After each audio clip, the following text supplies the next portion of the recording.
اعرف ازاي ان هو لسه بيحبني وعايز يرجع لي بالرغم ما فيش تواصل ما بيننا. الدلائل والاشارات هي انك لما تحسي مشاعر ايجابيه تجاهه فجاه بدون سابق انذار مره واحده، انك تحلمي بيه مثلا هو بيقول لك حاجه، انك اسمه بيكرر كتير، كل الحاجات دي بتدل ان هو بيفكر.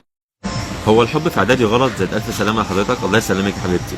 لا مش غلط خالص، حتى لو في ابتدائي مش غلط، بس اهم حاجه يكون عندنا عقل وقلب، الاتنين شغالين مع بعض. مفيش عقل بس ومفيش قلب بس، ساعتها الحب موجود، ملوش دعوه بسن، ملوش دعوه بشكل، ملوش دعوه باي حاجه. حبيته من طرف واحد وهو خطب وانا مش عارفه انساه. انا بعتذر لك بنيابه عن العالم كله على الشعور اللي انت حاساه دلوقتي، بس دي تعلمك انك ما تديش ثقتك لحد انت بتحبيه من طرف واحد. لو من طرفين خلاص، لكن لو من طرف واحد.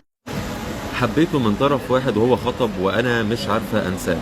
انا بعتذر لك بنيابه عن العالم كله على الشعور اللي انت حاساه دلوقتي، بس دي تعلمك انك ما تديش ثقتك لحد انت بتحبيه من طرف واحد. لو من طرفين خلاص، لكن لو من طرف واحد.